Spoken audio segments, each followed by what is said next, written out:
Hello, good morning dear student. In this lecture we will discuss about reluctance motor. Reluctance motor and hysteresis motor both जो आपके motor हैं ये आपके synchronous speed से run करते हैं। हिस्टेरिसिस मोटर और आपका रिलक्टेंस मोटर दोनों मोटर क्या करते हैं, सिंक्रोनस स्पीड से रन करते हैं। इनको सिंक्रोनस मोटर भी कहते हैं। ठीक है, रिलक्टेंस मोटर और हिस्टेरिसिस मोटर, इन दोनों मोटर को हम सिंक्रोनस मोटर या सिंक्रोनस मोटर कहते हैं। ठीक है, क्योंकि ये दोनों मोटर आपके क्या है, सिंक्रोनस स्पीड से रन करते हैं। तो जो आपका रिलक्टेंस मोटर है ये आपका कौन सा मोटर है, ये आपका भी सिंक्रोनस स्पीड से रन करता है। ठीक है, इसको हम सिंक्रोनस मोटर के अंदर कैटेगराइज करते हैं। तो जो आपके सिंक्रोनस मोटर होते हैं वो बेसिकली सिंगल फेज, जो आपका सिंक्रोनस मोटर है, ठीक है, सिंगल फेज सिंक्रोनस मोटर, ये आपके दो होते हैं, एक आपका रिलक्टेंस और एक आपका हिस्टेरिसिस मोटर। ओके, ये आपके दो होते हैं, एक आपका सिंक्रोनस मोटर, एक आपका रिलक्टेंस मोटर और एक आपका हिस्टेरिसिस मोटर। ओके, तो जो आपका रिलक्टेंस मोटर है ये क्या है, आपका सिंक्रोनस मोटर है। मोटर आपका कोई भी हो, ठीक है, मोटर आपका कोई भी हो, वो क्या करता है, किसी भी इलेक्ट्रिकल एनर्जी को मैकेनिकल एनर्जी में चेंज करता है। ठीक है, और कोई भी मशीन जब मैकेनिकल एनर्जी को इलेक्ट्रिकल एनर्जी में चेंज करती है, ठीक है, कोई भी मशीन अगर मैकेनिकल एनर्जी को इलेक्ट्रिकल एनर्जी में चेंज करती है तो वो जनरेटर होती है। ठीक है, और जो आपका रिलक्टेंस मोटर है ये आपका लैगिंग पावर फैक्टर पे काम करता है। इसकी जो इफिशियंसी है वो आपकी 75 से लेकर 70% के बीच होती है। ये ओके, आपकी रिलक्टेंस मोटर की जो इफिशियंसी है वो 55 से लेकर 70% के बीच में होती है। और इसमें जो आपका रिलक्टेंस मोटर है इसमें किसी भी तरीके की डीसी सप्लाई की रिक्वायरमेंट नहीं होती है। लेकिन जो आपका 3 फेज सिंक्रोनस मोटर होता है उसमें जो आपका रोटर होता है उसमें हम अलग से डीसी सप्लाई देते हैं। ठीक है, तब जो है कि हमारा जो सिंक्रोनस मोटर है वो स्टार्ट होता है। ओके, तो जो रिलक्टेंस मोटर है ये आपका सिंगल फेज सिंक्रोनस मोटर है।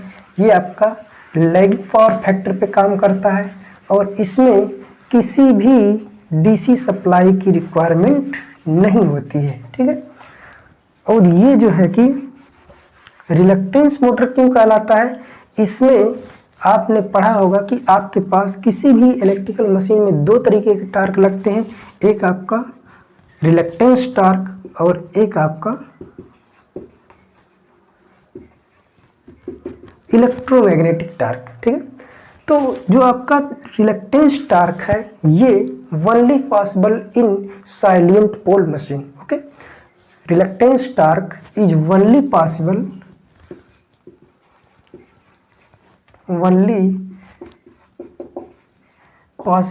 इन साइलेंट पोल मशीन।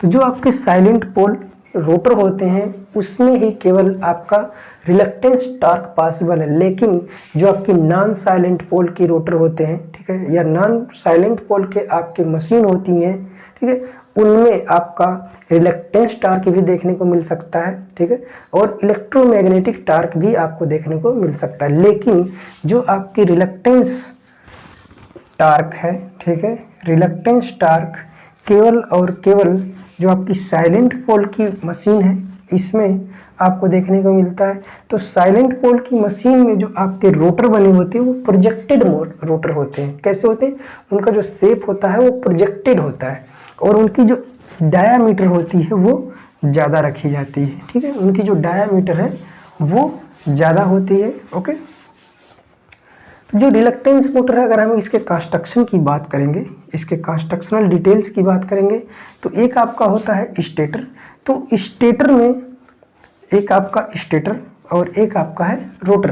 तो जो आपका स्टेटर होता है इसकी जो स्ट्रक्चर होती है, इसकी जो संरचना होती है ये सिमिलर टू किसकी होती है, सिंगल फेज इंडक्शन मोटर। ठीक है, सिंगल फेज इंडक्शन मोटर में क्या होता है, सिंगल फेज इंडक्शन मोटर में भी आपका एक स्टेटर होता है, एक रोटर होता है। ठीक है, तो स्टेटर में हम क्या करते हैं, दो वाइंडिंग प्लेस करते हैं। एक हमारी होती है मेन वाइंडिंग और दूसरी होती है हमारी ऑक्सिलरी वाइंडिंग। ओके, एक हमारी होती है मेन वाइंडिंग और दूसरी होती है हमारी ऑक्सिलरी वाइंडिंग, ठीक है। तो जो ऑक्सिलरी वाइंडिंग है इसी को हम क्या कहते हैं, इसी को हम स्टार्टिंग वाइंडिंग कहते हैं, ठीक है। ऑक्सिलरी वाइंडिंग को ही हम स्टार्टिंग वाइंडिंग कहते हैं, ठीक है। और एक आपकी है मेन वाइंडिंग।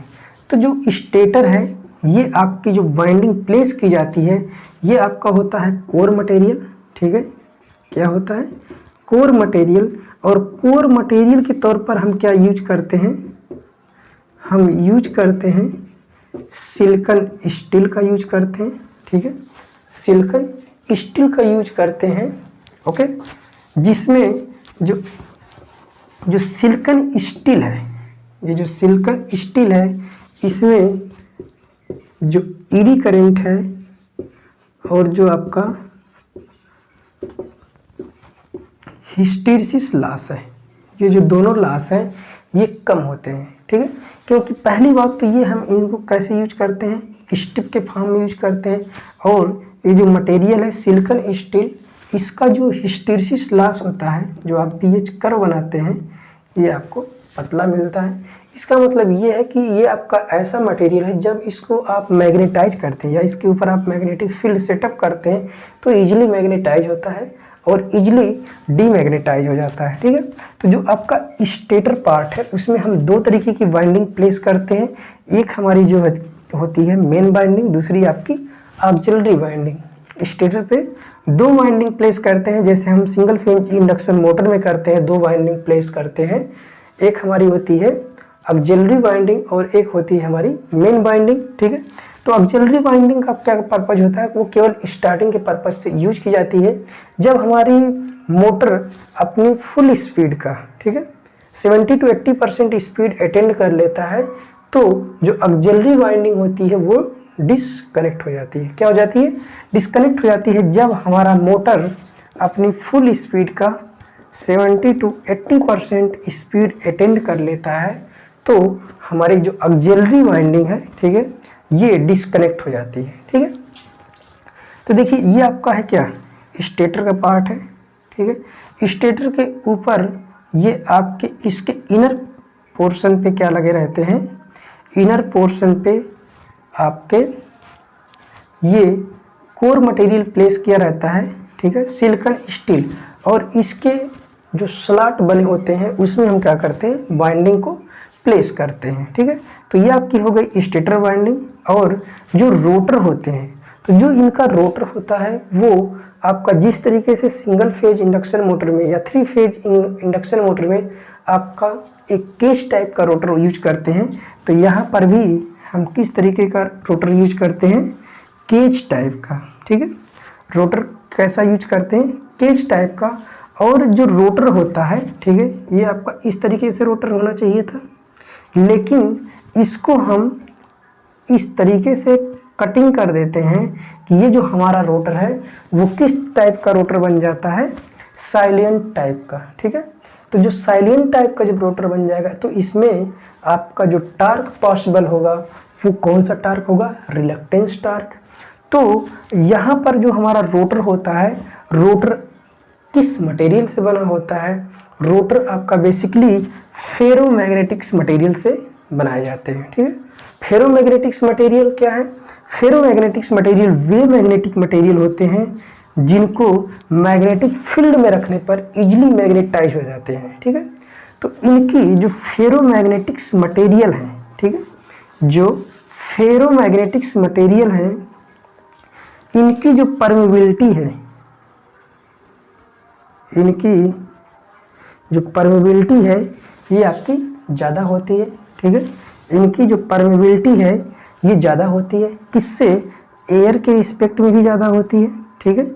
तो जब इनकी परमेबिलिटी आपकी ज़्यादा होगी, परमेबिलिटी क्या बताती है कि किसी भी मटेरियल की वह एबिलिटी जिससे किसी भी मैग्नेटिक मटेरियल को अगर मैग्नेटाइज करते हैं तो वो बहुत ही तेज़ी से मैग्नेटाइज होता है, ठीक है। अगर किसी भी मैग्नेटिक मटेरियल की परमेबिलिटी लो है तो उसको मैग्नेटाइज करना उतना ही डिफिकल्ट है, ठीक है। तो यहाँ पर हम क्या कर रहे हैं, फेरोमैग्नेटिक्स मटेरियल यूज कर रहे हैं। तो जब फेरोमैग्नेटिक्स मटेरियल का आप यूज करेंगे तो उसकी परमेबिलिटी क्या होगी, ज़्यादा होगी। तो जब किसी भी मैग्नेटिक मटेरियल की परमेबिलिटी ज़्यादा होगी तो उसका जो रिलक्टेंस होगा वो कम होगा, ठीक है। इसका जो रिलक्टेंस होगा ये क्या होगा, रिलक्टेंस इसका कम होगा और परमेबिलिटी क्या होगी, ज़्यादा होगी।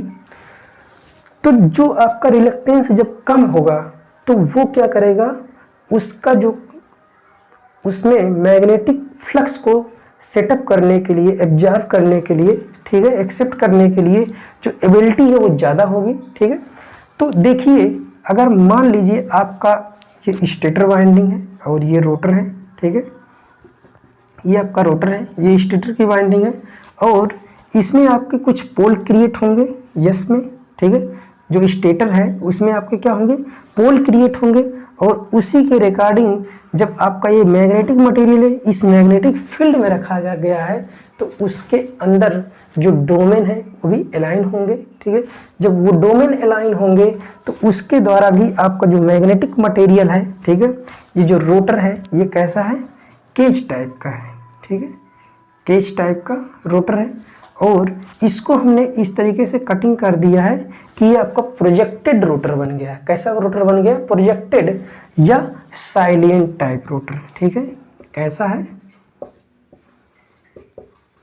प्रोजेक्टेड या साइलेंट रोटर, ठीक है, प्रोजेक्टेड या साइलेंट रोटर, ठीक है, इस टाइप का रोटर बन जाएगा। तो आप देखेंगे कि जब आप इसको सप्लाई से कनेक्ट करेंगे, ठीक है, जब आप क्या करेंगे, इसको सप्लाई से कनेक्ट करेंगे तो इसमें मान लीजिए अगर n पोल बनता है, इसमें आपका s बनता है, ठीक है, और इसमें आपका n बनता है, इसमें आपका s बनता है, ठीक है। तो इस हिसाब से अगर हम देखते हैं कि यहाँ पर आपका इसमें जो आपका जब ये आपकी इसके अंदर सप्लाई आएगी, ठीक है, तो इसमें आपका इस तरीके से मैग्नेटिक फील्ड बनेगी, ठीक है। किसी के पास n पोल बनेगा, किसी के पास s पोल बनेगा, ठीक है। हम उसका इस तरीके से अरेंजमेंट करेंगे कि अगर यहाँ पर n बन रहा है तो इसके सामने s, अगर यहाँ पर n तो इसके सामने s। तो जब हम इसको सप्लाई से जोड़ते हैं तो स्टेटर में क्या होता है, रोटेटिंग मैग्नेटिक फील्ड आपकी डेवलप होती है। जैसा कि आपने सिंगल फेज इंडक्शन मोटर में पढ़ा है कि जब आप क्या करते हैं, सिंगल फेज इंडक्शन मोटर को एसी सप्लाई से कनेक्ट करते हैं तो उसके स्टेटर में, कहाँ पर, उसके स्टेटर में रोटेटिंग मैग्नेटिक फील्ड क्या होती है, प्रोड्यूस होती है। देखिए इसके बाद आपका क्या है, वर्किंग, किस तरीके से आपका ये वर्क करेगा। तो जो वर्किंग है, तो जब आप इसको सप्लाई से जोड़ते हैं तो जो आपका ये स्टेटर की वाइंडिंग है, ठीक है, स्टेटर की वाइंडिंग में क्या होगी, रोटेटिंग मैग्नेटिक फील्ड प्रोड्यूस होती है, ठीक है। तो जो रोटेटिंग मैग्नेटिक फील्ड प्रोड्यूस होती है ये इसके अंदर जो कंडक्टर रखा है उसको कट करती है, ठीक है, उसको कट करेगी तो इसमें भी आपकी मैग्नेटिक फील्ड क्या होगी, सेटअप होगी। तो मान लेते हैं यहाँ पर अगर आपने इस तरीके का रोटर रखा होता, ठीक है, ये कटिंग जो की है, अगर आप कटिंग नहीं करते तो ये आपका पोल कैसा होता, ये आपका सिलेंड्रिकल पोल होता, या आप ये कहते हैं कि आपका ये नॉन प्रोजेक्टेड होता है, ठीक है। लेकिन यहाँ पर आपने इस तरीके से कटिंग कर दिया है तो ये जो कटिंग है ये बता रही है कि यहाँ पर जो आपने रोटर यूज किया है ये रोटर आपका प्रोजेक्टेड या साइलेंट टाइप का रोटर है, ठीक है। कैसा रोटर है, प्रोजेक्टेड या साइलेंट टाइप का रोटर है, ठीक है। तो इसमें आपकी क्या होगी, जो मैग्नेटिक फील्ड है वो आपकी कुछ इस तरीके से चलेगी, ठीक है, इस तरीके से चलेगी, ठीक है। और इसमें आपकी मैग्नेटिक फील्ड कुछ इस तरीके से चलेगी, ठीक है। पहले आपकी इस तरीके से चलेगी, फिर आपकी इस तरीके से चलेगी, ठीक है। तो यहाँ पर क्यों इस तरीके से चलेगी, क्योंकि आपको हमने बताया कि जो रोटर आपने यूज किया है ये आपका है फेरो मैग्नेटिक मटेरियल का बना हुआ है, ठीक है। तो फेरोमैग्नेटिक मटेरियल की ये प्रॉपर्टी होती है कि जब उसको मैग्नेटिक फील्ड में आप रखेंगे तो जो उसकी मैग्नेटिक फील्ड में से अगर मान लीजिए आपका ये फेरोमैग्नेटिक्स मटेरियल है, तो जो अगर मैग्नेटिक्स लाइन इस तरीके से चल रही थी इसके अंदर से होके जाएगी, ठीक है, क्योंकि ये एयर से नहीं मैग्नेटिक्स फ्लक्स आपकी ट्रेवल करेगी। जो मैग्नेटिक्स लाइन है ये एयर में ट्रेवल नहीं करेंगी, क्योंकि जो एयर की परमेबिलिटी है, ठीक है, जो एयर की परमेबिलिटी है वो ज़्यादा है एज कंपेयर टू फेरोमैग्नेटिक्स मटेरियल। तो जो आपकी मैग्नेटिक्स लाइन है वो लोवेस्ट रेजिस्टेंस, ठीक है, लोवेस्ट रेजिस्टेंस पाथ को फॉलो करेगी, ठीक है।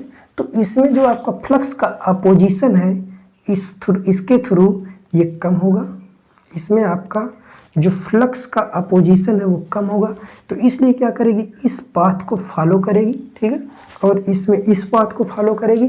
तो इसके रिगार्डिंग अगर आप ये कहते हैं, ठीक है, कि अगर आपका यहाँ पर एन पोल बनता है, यहाँ पर भी आपका एन पोल बनता है, यहाँ पर आपका यस पोल बनता है, यहाँ पर यस पोल बनता है, तो ये एन पोल इसको रिपेल करेगा, ठीक है, और ये इसको रिपेल करेगा। तो एक ऐसी कंडीशन आएगी, ठीक है, आपकी एक ऐसी कंडीशन आएगी कि अगर ये एन है तो इसके सामने यस आएगा, ठीक है, एन के सामने यस और इसके सामने आपका यस और इसके सामने इस यस के सामने एन। तो इस कंडीशन में जो आपका रोटर है, ठीक है, वो लॉक्ड हो जाएगा, ठीक है। अगर आपके स्टेटर में यस एन पोल और रोटर में यस पोल, स्टेटर में एन पोल रोटर में यस पोल, और इसी तरीके से यहाँ पर स्टेटर का यस पोल रोटर का एन पोल, ये एक दूसरे को क्या कर देंगे, लॉक कर देंगे। तो उस कंडीशन में आपका जो कंडीशन होती है उसको क्या कहते हैं, कॉगिंग, ठीक है। जब आपका स्टेटर का पोल, ठीक है, स्टेटर का जो पोल है इक्वल हो जाता है किसके, रोटर के पोल के, तो वो एक दूसरे को क्या कर लेते हैं, लॉक कर लेते हैं। इस कंडीशन में आपका जो मोटर है वो रन नहीं करेगा। तो ये जो कॉगिंग है, ठीक है, इसको कम करने के लिए हम क्या करते हैं, जो रोटर है उसको स्क्विड कर देते हैं, ठीक है, क्या कर देंगे, स्क्विड कर देंगे।